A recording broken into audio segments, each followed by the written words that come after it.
The Secret Diary of Cameron Baum. Tuesday. I finish loading the weapons and ammunition we will take with us to Sacramento under the false floor of the Suburban. They are hidden sufficiently well to fool a cursory inspection by the police if we are stopped en route for a minor traffic violation. John carries his suitcase from the house and stows it aboard. To the east, the sky is brightening. It looks as if it will be another fine and sunny day. Nice day to save the world. He grins, though his voice carries less conviction. This will be a difficult and dangerous mission, and our chances of success less than optimum. Sarah Connor steps out to see us off, doubtless wishing she was coming with us. Mother and son hug silently. I turn away and busy myself with another task. I feel a tap on my shoulder. Sarah Connor. She glances across at her son, who is now behind the wheel and out of earshot. Take care of him. Of course. If things go badly, I mean really badly. I nod. I will commandeer a suitable vehicle and head for the mountains. He's stubborn. You might have to hogtie him. I will do what is necessary. Tell him not to worry about me. I'll take Mia and head for the border. And Snowy, I add. What? You will take Snowy with you. A familiar smirk. Well, someone you care about that isn't programmed in. All those human lives you've taken, and it's a scruffy little mutt you want saved. Do as you wish, I state coldly. The fate of a dog doesn't concern me. It is a surprisingly difficult lie to utter. The journey to Sacramento takes 7 hours. Traffic is slow-moving, delayed by the after-effects of a small earthquake that damaged the road surface and causes several northbound lanes to close for repairs. It would have been quicker and more convenient to fly, but for the fact that my coltan endoskeleton would trigger every metal detector in the airport and require me to terminate all witnesses. And a bloodbath would ruin my brand new crop top. It is a fawn shade that matches my eyes. And nipples. I do like to be color coordinated. Once we reach the city, we swing by Cybertech Incorporated, which occupies a 100-acre site on the flat plains to the north.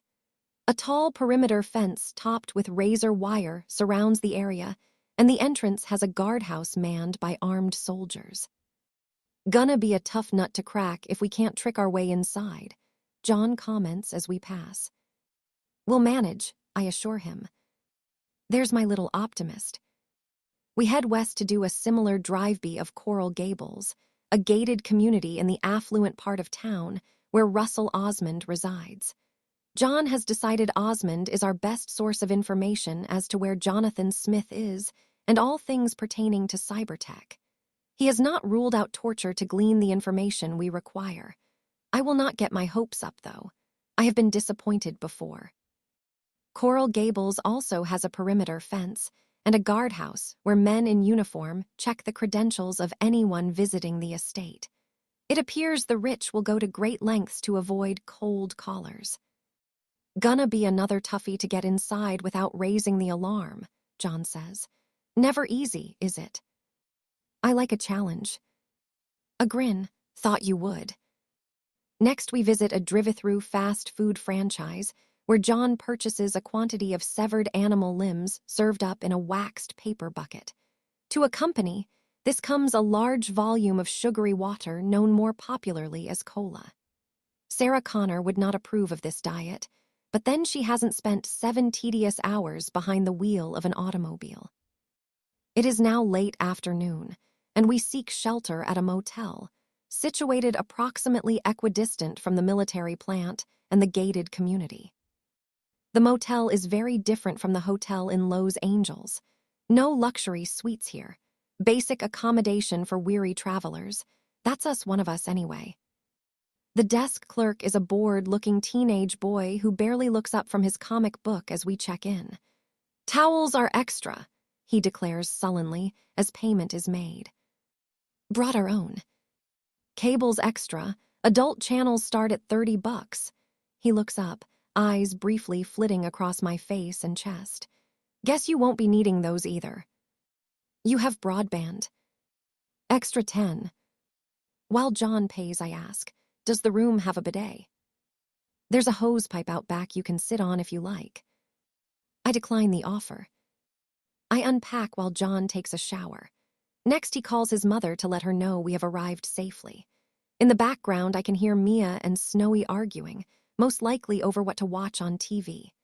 Mia prefers cartoons while Snowy likes the food channels, though he has a tendency to drool all over the carpet. I hear a woman's voice yell, "Will you two shut up or I'll turn the damn TV off and no one will watch anything." Childcare, Sarah Connor style. John ends the call. Man, my back feels like it's on fire, and I'm beat. I haven't driven that far in one go for years. I could give you a massage if you wish.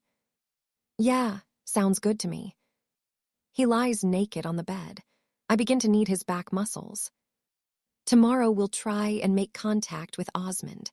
One way or another we'll make him tell us all he knows about his cyborg partner and what's going on at that plant. Do you think he realizes his partner isn't human? Depends how much time they've spent together. I mean, I didn't know you weren't when we first met. The high school in New Mexico. You remember? Of course.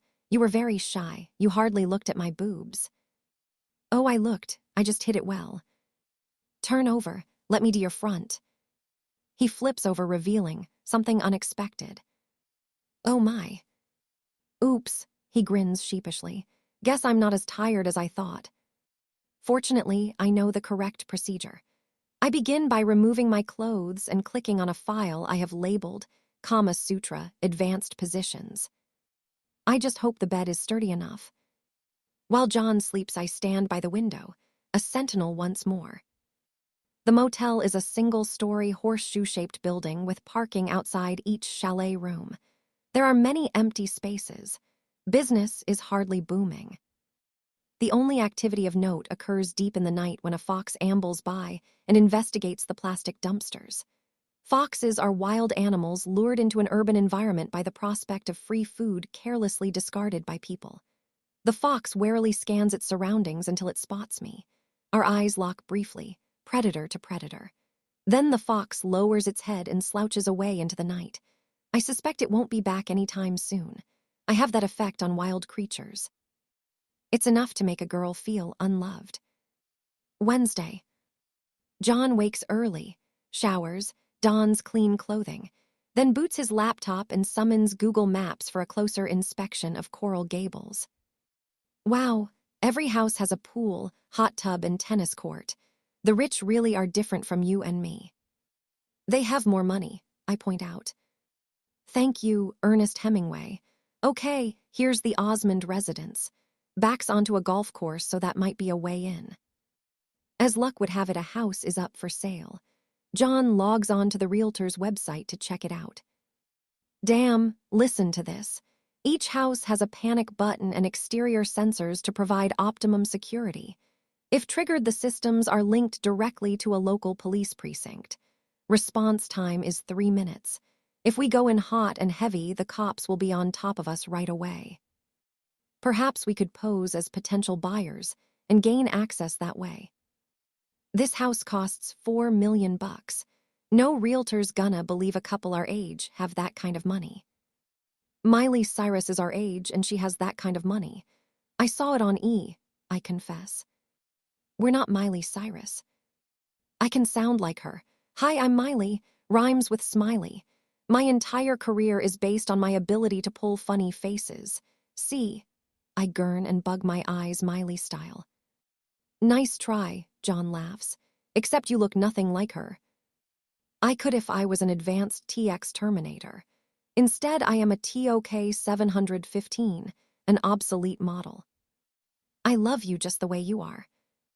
If I was a TX, I could assume any body shape, including Kelly Brook. She has milkers. They're very popular. I don't want her, or milkers. I want you, you silly bag of bolts. We kiss. He always says the kindest things. The morning passes without us finding an effective way of infiltrating Coral Gables without triggering an alarm. My idea to steal a helicopter and land it on the roof attracts some scorn. Bummer. What's the point of knowing how to fly a helicopter if you never do? Let's grab lunch. Maybe I'll think better with a full stomach.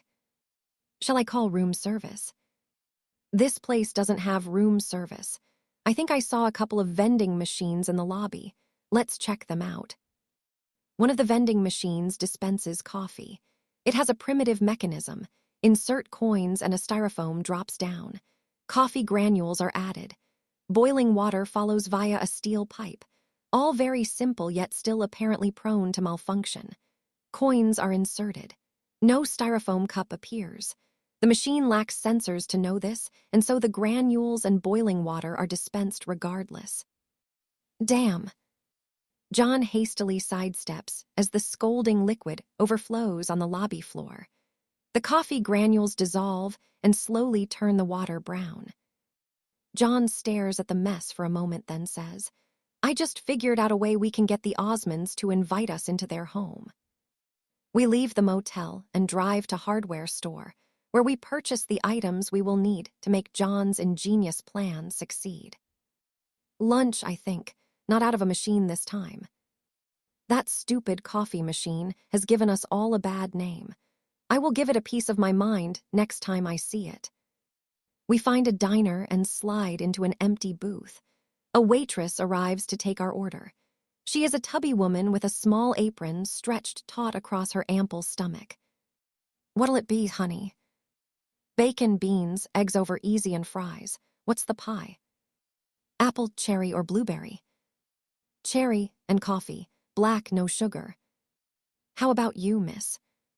Just mineral water. I'm watching my figure, I add with a smile. You and me both, sister. The waitress concurs, patting her belly. Our orders arrive a few minutes later, and while John eats, I examine our surroundings. The diner is small but clean with a pervasive smell of fired food. Snowy would love it. The waitresses are kept busy ferrying plates both laden and empty back forth to the kitchen. In the corner is a jukebox playing country music, a song about a girl whose man done her wrong. The song ends and another begins, again about a girl whose man done her wrong. It seems that in the country women don't have much luck with men. Perhaps they should try the city, or being gay. The waitress passes our table. Freshen your coffee, hun. Thanks, this pie's good. Best in the state. She notices my untouched glass of water. What's the matter, honey? Too many calories. She walks away laughing. As ever, I don't get the joke. Nightfall. We are on a fire road adjacent to the golf course at the rear of the Coral Gables gated community. A tall chain-link fence protects the course. There are no security alarms. A golf course is essentially a large field with random holes filled with sand. There is little of value worth stealing unless you are really, really into sand. I tear a gap in the fence, and we slip through, skirting the fairways, greens, and sand traps until we reach the wall that separates the Osmond house from the course. John removes the item we bought in the hardware store from his backpack and hands it to me. It is a paper package containing a loose powdery substance, approximately the size and weight of a bag of flour. You need to lob this over the wall and into their pool. Has to hit the water. Short or long, and we're screwed. A 3D schematic appears in my HUD. The wall is 10 feet high. The center of the swimming pool 60 feet from the wall. I am standing 15 feet back from the wall, a distance then of 7 to 5 feet. Wind speed is 2 knots. I do the calculations and throw, underarm like a sissy girl. We listen. A moment later, we hear a soft splash. Bulls. We exchange high fives. The package contains an orange clothing dye. Once in the water, the paper will disintegrate, and the dye stain the pool a less than fetching shade of orange. Stage 1 of our attempt to infiltrate the Osmond home by stealth is a success. We retrace our steps and drive to a quiet spot less than a mile from Coral Gables for Stage 2. This is the tricky part, John admits. If we call too soon, they might be suspicious. Too late, and they might discover what we've done for themselves. At 7:15 m, John uses his cell phone to call the house. It takes more than a minute before a male voice, woozy with sleep, answers. Yeah. Mr. Osmond. Yeah, who's this? Aquapure Pool Cleaners, sir. We have the contract to maintain the pools at Coral Gables. So, we've heard from other customers that a chemical we use has a tendency to turn the water orange. Could you check and tell us if yours is affected? Okay, wait a sec. 2 minutes later, Osmond returns, his voice now loud and energized. Holy crap, you weren't kidding. The water's orange. Pool looks like it's filled with OJ. We need to apply another chemical to make it normal again. When would be a convenient time?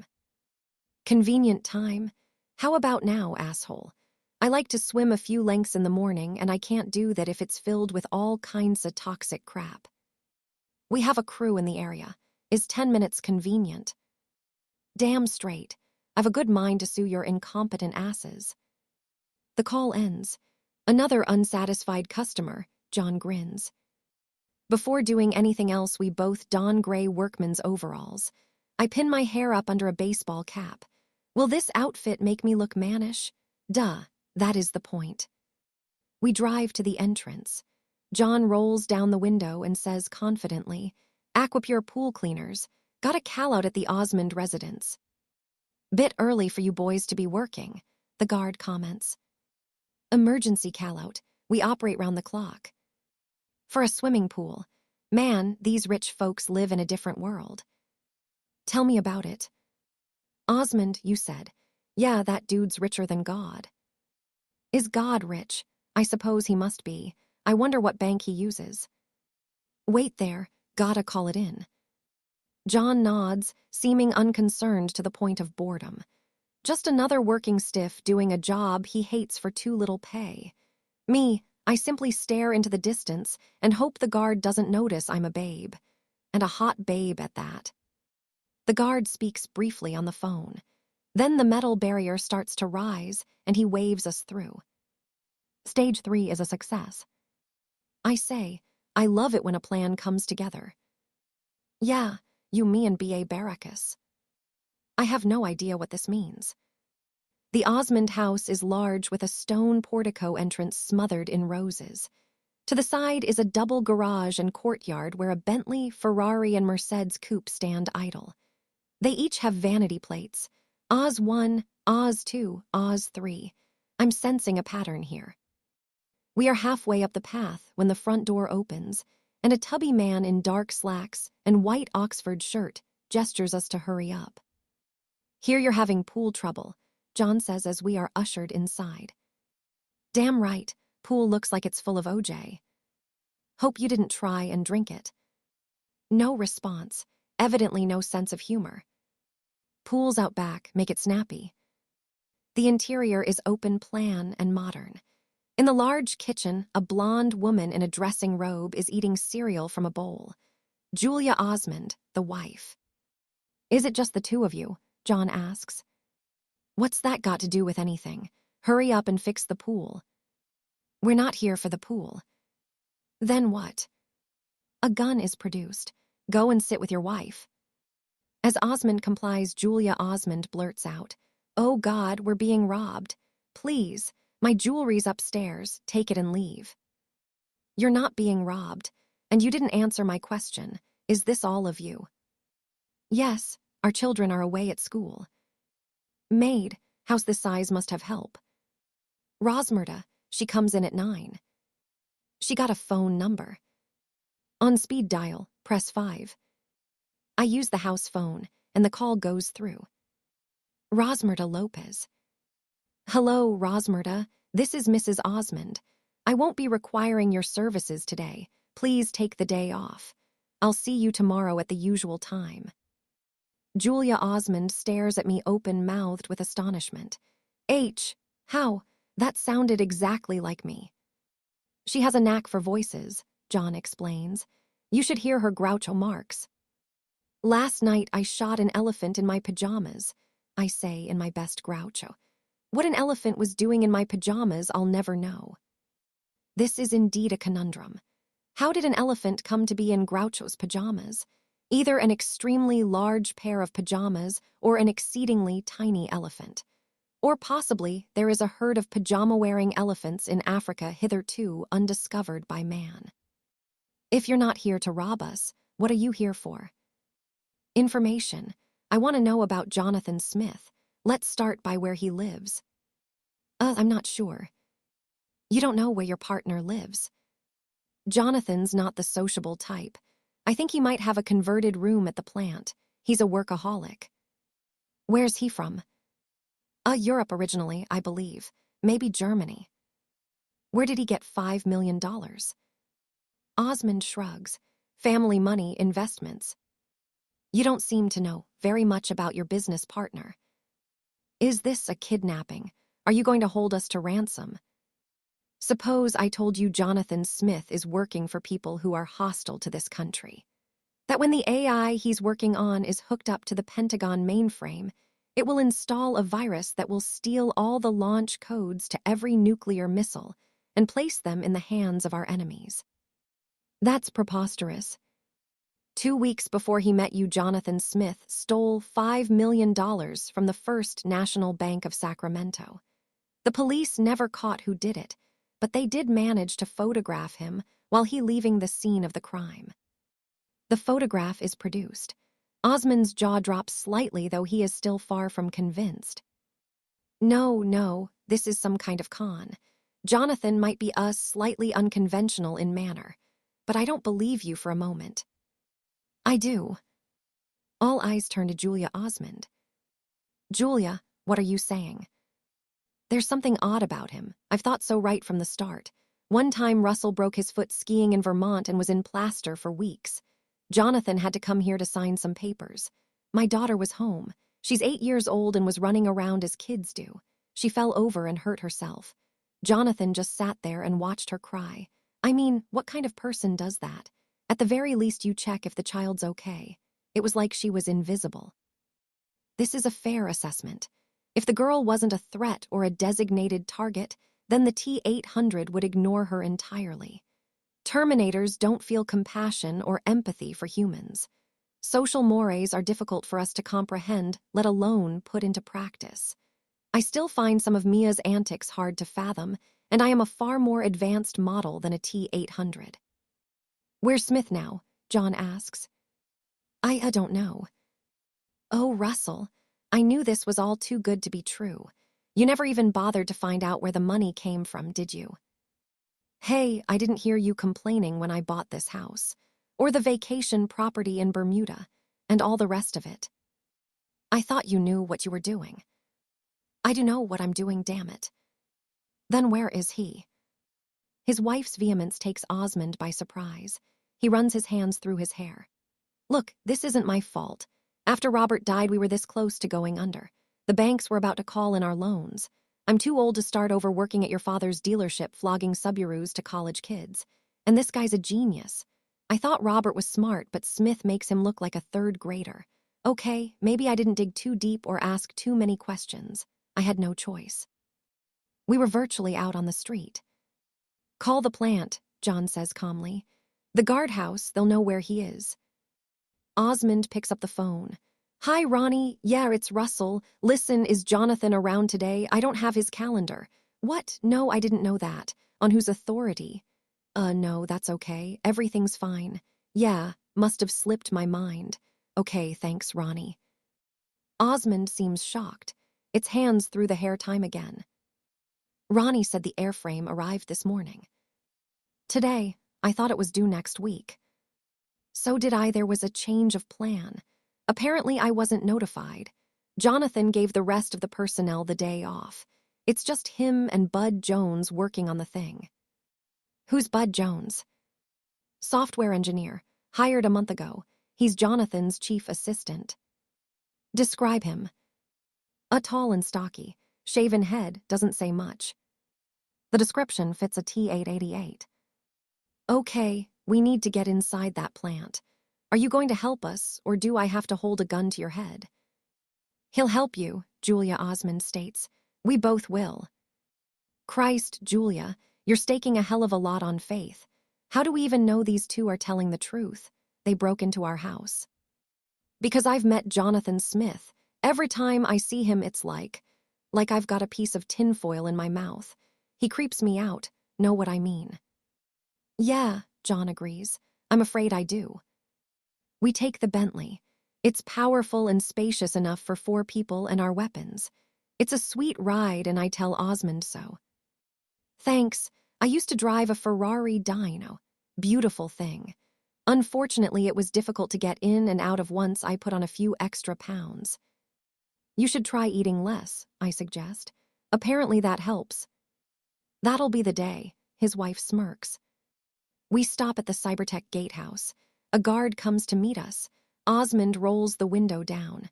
Hi, Ronnie, open up, please. Mr. Osmond, we weren't expecting you. I need to visit my office. Open the gate. Mr. Smith left orders to let no one in. Do I look like no one? I own this company. I founded this company, you little pissant. Now open the damn gate or I'll fire your freaking ass so freaking fast your feet won't touch the ground. Yes, sir. That was Major Badass, I tell him as we drive in. Sorry. No, I like it. We park outside the administration building. Is there any way we can see what's going on without them knowing? John asks. There's a CCTV feed I can access from my office computer. Osmond's office is large and well-appointed, yet has a curious air of neglect about it. A pot plant in the corner has shriveled and died. I haven't been here for weeks, Osmond admits. It's more convenient to work from home. There's a golf course next door, he wife adds. Osmond summons the CCTV feed from the main hangar. Christ, that thing's huge. On the screen is the hunter-killer in all its sinister glory. It's supported on a steel cradle that holds it 30 feet off the ground. 2 gantries allow access to the all-important nose section where the AI is housed. There is a man on each gantry, alias Smith and Jones, Terminators working in unison. Isn't she a beauty? Osmond smiles like a proud parent. If the shakedown tests are a success, the Pentagon want 50 of them. A $20 billion order book. That's before the export market factors in. The Saudis will want some, and the Germans, the Indians, and we can always rely on the Israelis. Can't you imagine one of those in the sky patrolling the Gaza Strip? I can, John agrees grimly. The only problem's been finding a suitable site for the manufacturing plant. San Francisco, I state. That's one of sites under consideration. On the riverfront, barges will ferry the unrefined ore to the smelters. The surrounding area will provide plenty of slave labor. Slave labor? Oh no, Cybertech pay the best salaries in the business. This is the highest of high tech. We leave the minimum wage gigs to Burger King. Unbidden, a memory file opens. The future. San Francisco, the Bay Area. The hunter-killer factories stretch as far as the eye can see, even enhanced optics such as mine. Tall chimney stacks belch smoke night and day. When the wind is light, the heavier particulates aren't blown away and coat everything with a layer of soot that imparts a grayish tinge. The world-famous Golden Gate Bridge is reduced to 2 stumps rising forlornly above the waterline. Convoys of barges laden with ore dock at the wharves ready to be transported to the smelters. The able-bodied male prisoners work the furnaces, while the females and children with their smaller, more nimble hands do the delicate assembly work. Sabotage is punishable by death. Most rule transgressions are. There is no judge or jury here, no trial lawyers, no mitigating circumstances, no pleading the fifth. Just the brutal justice of premature death. The green space of Golden Gate Park is riven with trenches, burial grounds. The average life expectancy of prisoners is 9 months. And still the assembly lines roll. Henry Ford efficiency meets Dante's Inferno. Only fog brings the lines to a halt. Fog is when the resistance attack, when the hunter-killer fleets are grounded or made less effective by the shrouding mist. To deter such attacks, Skynet has moved the prisoner dormitories inside the factories, believing that the resistance will be reluctant to endanger their own kind. They are mistaken. Those who work for the machines, whatever the circumstances of their capture, are regarded the same as machines, an enemy to be destroyed by whatever means necessary. The sound of John's voice brings me back to the present. I want to split those two up, bring one of them here to the office. I need your help, Russell. I want you to go into the main hangar and speak to Smith. What? Suppose he attacks me? Why would he? He doesn't suspect anything's changed between you. And try and stop sweating, it makes you look as guilty as hell. Osmond mops his perspiring brow. I can't help it. It's been a stressful day. Damn it, why did I put on so much weight? Julia bought me a gym membership for my birthday. Never used it. I tell ya, when this is over, I'm gonna go to the gym every day.